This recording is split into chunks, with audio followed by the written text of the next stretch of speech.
और हम देखेंगे कि लंबाई के अन्य मात्रक कौन कौन से हैं। तो लंबाई के अन्य मात्रकों में 3 मात्रक हैं, एक खगोलीय मात्रक या एस्ट्रोनॉमिकल यूनिट, दूसरा प्रकाश वर्ष या लाइट ईयर और तीसरा पारसेक। तो पहले हम बात करेंगे खगोलीय मात्रक की। खगोलीय मात्रक क्या होता है? तो सूर्य और पृथ्वी के बीच की जो औसत दूरी होती है उसे हम एक खगोलीय मात्रक कहते हैं। तो यहाँ पर एक वर्ड यूज हुआ है औसत दूरी। इसे इससे यहाँ पर क्या अर्थ है, इसका क्या अर्थ है यहाँ पर? तो हम जानते हैं कि जो अर्थ है वो सन का चक्कर लगाती है 365 दिनों में, और कभी सन के पास आती है और कभी सन के दूर। इसलिए हमने सन और अर्थ के बीच की दूरी को औसत दूरी लिया हुआ है, क्योंकि अर्थ की सन से दूरी फिक्स नहीं होती है। तो ये दूरी जो होती है वो होती है 1.496 10 के पावर 11 मीटर। ये आपको याद रखना है, खगोलीय मात्रक है। दूसरा बहुत ही इंपॉर्टेंट है और खासकर कंपटीशन में पूछा जाता है, प्रकाश वर्ष किसका मात्रक है? तो हमें ऐसा लगता है कि प्रकाश वर्ष समय आ गया और हमें लगता है कि समय का मात्रक है। तो ध्यान रखें, ये समय का मात्रक नहीं है, ये दूरी का मात्रक है। तो प्रकाश वर्ष होता क्या है? तो प्रकाश वर्ष प्रकाश द्वारा एक वर्ष में चली गई दूरी को हम प्रकाश वर्ष कहते हैं। तो दूरी क्या होती है? ये दूरी है। तो दूरी क्या होती है? दूरी होती है वेग गुणा समय। और प्रकाश का वेग कितना होता है? 3 × 10 की पावर 8 मीटर पर सेकेंड। और टाइम कितना ले रहे हैं? 1 वर्ष। तो ये 1 वर्ष। अब हमें वर्ष को सेकेंड में बदलना है। तो यहाँ पर तो ये वेलोसिटी ऑफ लाइट है, और एक वर्ष में कितने सेकेंड? तो पहले क्या करेंगे, वर्ष को कन्वर्ट करेंगे दिनों में। तो एक वर्ष में 365 दिन, फिर एक दिन को घंटों में, तो एक दिन में 24 घंटे, और फिर एक घंटे में 60 मिनट, और फिर एक मिनट में 60 सेकेंड। तो ये क्या आ गई? नंबर ऑफ सेकेंड्स आ गई इन 1 ईयर। आप फिर 3 × 10⁸ मीटर पर सेकेंड में इसकी मल्टीप्लाई कर देंगे तो ये नंबर आ जाएगा, जिसे आप कहेंगे प्रकाश वर्ष। तो एक प्रकाश वर्ष बराबर 9.46 10 के पावर 15 मीटर होता है। क्लियर?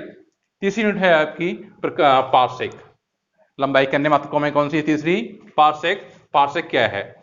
तो पारसेक, अगर कोई दूरी या एक पारसेक वह दूरी है जब एक एंगस्ट्रॉम यूनिट या एक खगोलीय मात्रक की दूरी या चाप किसी बिंदु पर 1 सेकंड का कोण अंतरित करे, कोण बनाए। कहने का मतलब यह है, अगर हम एक चाप लें जिसकी लंबाई कितनी है? एक खगोलीय मात्रक है, और एक खगोलीय मात्रक की चाप इस पॉइंट पर 1 सेकंड का एंगल फॉर्म करे, एक सेकंड का एंगल बनाए, तो हम कहेंगे ये जो दूरी है यहां से यहां तक की, ये एक पारसेक है। तो कोण क्या होता है? ये कोण बन गया। तो कोण क्या होता है? चाप बटे त्रिज्या। हम त्रिज्या निकालेंगे, यहां से त्रिज्या क्या जाएगी? चाप बटे कोण। अब हमें ये देखना है कि चाप का मान कितना है और कोण का मान कितना है। तो चाप क्या है ये पहले मान लिया हमने, कितना है? एक खगोलीय मात्रक या एक एस्ट्रोनॉमिकल यूनिट, और उसकी वैल्यू कितनी होती है? 1.496 10 की पावर 11 मीटर। अब हम इस कोण को, जो कि 1 सेकंड है, इसे चेंज करेंगे रेडियन में। तो हम जानते हैं कि पाई रेडियन बराबर कितना होता है? 180 डिग्री। तो 180 डिग्री, और 1 डिग्री में कितनी मिनट?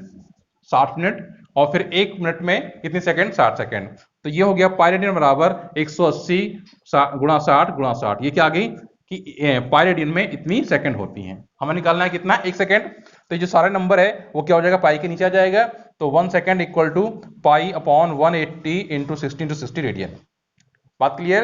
अब आप इस 1 सेकंड की वैल्यू को यहां से और चाप की वैल्यू को यहां से इस वाले फॉर्मूले में पुट कर देंगे, तो ये हो जाएगा 1 पारसेक इक्वल टू 1.496 10 की पावर 11 पाई अपॉन 180 इंटू 60 और इसको आप सॉल्व करेंगे तो ये वैल्यू आ जाएगी 3.08 10 की पावर 16 मीटर, जो क्या है? 1 पारसेक है। तो इस तरह से देखा हमने कि बड़ी दूरियों के जो मात्रक हैं वो 3 हैं, खगोलीय मात्रक, प्रकाश वर्ष और पारसेक। और इन तीनों में सबसे बड़ा मात्रक कौन है? वो है पारसेक। इसकी वैल्यू कितनी है? 3.08 10 की पावर 16। उसके बाद प्रकाश वर्ष और उसके बाद खगोलीय मात्रक। अगर हम कहें कि इनका बढ़ता क्रम क्या है, तो बढ़ता क्रम में खगोलीय मात्रक, उससे बड़ा प्रकाश वर्ष, और उससे बड़ा फिर parsec. Thank you. Hello students, good morning all of you. कैसे हैं आप सभी? हम पिछली क्लास में पढ़ रहे थे लंबाई मापन की अप्रत्यक्ष विधि, और जिसमें हमने पृथ्वी से किसी ग्रह की दूरी ज्ञात की थी और किसी ग्रह का व्यास ज्ञात किया था। तो जो हमने पिछली क्लास में लंबाई की मापन में अप्रत्यक्ष विधि यूज की थी, उसके द्वारा हमने बड़ी दूरियों को ज्ञात किया था। अब क्वेश्चन ये उठता है कि जो छोटी दूरियां हैं जिनका मापन इंस्ट्रूमेंट के द्वारा पॉसिबल नहीं है, उनको हम कैसे ज्ञात करेंगे। तो उसके लिए भी फिर हम अप्रत्यक्ष विधि का सहारा लेंगे और आज हम अप्रत्यक्ष विधि से छोटी दूरियों को ज्ञात करेंगे, जैसे किसी अणु का आकार, क्योंकि किसी अणु का आकार हम इंस्ट्रूमेंट की सहायता से ज्ञात नहीं कर सकते। तो यही आज हमारा टॉपिक है, सूक्ष्म दूरियों का मापन अप्रत्यक्ष विधि से। तो इसमें करना क्या है, तो हम औलिक अम्ल लेंगे। तो पहला क्वेश्चन यही उठता है कि हम औलिक अम्ल ही क्यों ले रहे हैं। तो जितने भी हमारे पास पदार्थ होते हैं उनमें लगभग औलिक अम्ल के अणु का आकार सबसे अपेक्षाकृत सबसे ज्यादा होता है, इसलिए इसका मेजरमेंट करना, इसके आकार को ज्ञात करना थोड़ा सा आसान होता है। तो आइए शुरू करते हैं कि हम कैसे औलिक अम्ल के अणु का आकार ज्ञात करेंगे अप्रत्यक्ष विधि से। तो ये हमारे पास औलिक अम्ल है जिसका आयतन 1 सेंटीमीटर क्यूब है।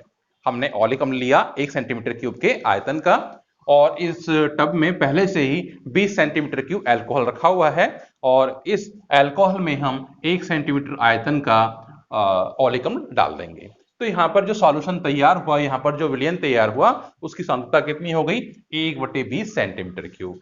अब हम इसमें से जो हमने सॉल्यूशन तैयार किया हुआ है, इसमें से 1 सेंटीमीटर क्यूब का सॉल्यूशन लेंगे, और पुनः यहां पर क्या रखा हुआ है, 20 सेंटीमीटर का अल्कोहल, 20 सेंटीमीटर क्यूब का अल्कोहल रखा है, उसमें इस टब में से 1 सेंटीमीटर का सॉल्यूशन निकालकर इसमें डाल देंगे।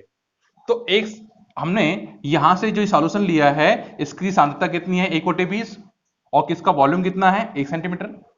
इसको डाल दिया फिर हमने कहां पर, इस अल्कोहल में, इसका वॉल्यूम कितना है, 20 सेंटीमीटर क्यूब। तो इस जो हमारे पास ये जो सॉल्यूशन तैयार हुआ, अब इसकी सांद्रता कितनी हो जाएगी, 1/400 सेंटीमीटर क्यूब, क्योंकि इसका कंसंट्रेशन कितना है, इसका सांद्रता कितनी है, 1/20, इसकी कितनी है, 1/20। तो जो कुल सांद्रता होगी अम्ल अल्कोहल विलयन की, वो कितनी हो जाएगी, 1/400 सेंटीमीटर क्यूब। क्लियर हुई बात यहां तक। आइए अब हमने इस सॉल्यूशन में से n बूंदें निकाल ली, जिसमें अल्कोहल और औलिक है, दोनों चीजें हैं। तो क्या किया हमने, n बूंदें निकाल ली, और ये मान लिया एक बूंद का वॉल्यूम v है। तो कुल वॉल्यूम कितना हो जाएगा, कुल आयतन कितना होगा, तो औलिक अम्ल की बूंदों का आयतन निकालेंगे हम n × v सेंटीमीटर क्यूब। आई बात में। अब यहां पर आइए कि ये जो निकाली हमने यहां से v बूंदें, n बूंदें, n बूंदों में जो वॉल्यूम आ रहा है दोनों का आ रहा है, किसका आ रहा है, अल्कोहल का भी आ रहा है और औलिक अम्ल का भी आ रहा है। तो हम निकालेंगे अब औलिक बूंदों का अल्कोहल में आयतन। तो कितनी बूंदें ली हैं हमने, nv बूंदें ली हैं, और हमारे पास कंसंट्रेशन कितना है, 1/400। तो nv/400 क्या देगा हमें, ये देगा हमें औलिक अम्ल की बूंदों का आयतन। तो ये हमें आयतन मिल गया, ठीक है, क्लियर हुई बात। अब हमें क्या करना है, फिर हम एक टब लेंगे और टब में पानी डाल देंगे, और पानी के ऊपर लाइकोपोडियम पाउडर को छिड़क देंगे, ऐसे एक हल्की सी लेयर बना देंगे इसके ऊपर, और फिर हम इन NV आयतन की बूंदों को उस पाउडर के ऊपर डाल देंगे। तो यहां पर ये T मोटाई की एक लेयर बन जाएगी, यहां पर क्या होगी, एक लेयर बन जाएगी, और ये लेयर, इस लेयर का फिर हम यहां पर क्षेत्रफल ज्ञात कर लेंगे इस टब के अंदर कि इसका क्षेत्रफल कितना है। तो अब T क्या है, लेयर की मोटाई है, और A क्या है, इसका क्षेत्रफल है। तो हमें इस लेयर का आयतन मिल जाएगा। तो इस औलिक अम्ल की फिल्म का आयतन कितना हो गया, A × T। बात समझ आ रही है यहां तक। तो ये हुआ औलिक अम्ल की बूंदों का आयतन। अब ये भी हमारे पास क्या है, AT क्या है, औलिक अम्ल की बूंदों का आयतन, और NV/400 ये भी क्या है, औलिक अम्ल की बूंदों का आयतन। तो हम इन दोनों इक्वेशन को इक्वल कर देंगे, इसको और इसको, ठीक है। इस इक्वेशन को इक्वेशन 1 और इक्वेशन 2 को इक्वल करेंगे तो क्या मिलेगा हमें, यहां से AT = NV/400, और यहां से हम T की वैल्यू फाइंड कर लेंगे। और T क्या है, इस लेयर की मोटाई जो हमें ज्ञात करनी थी।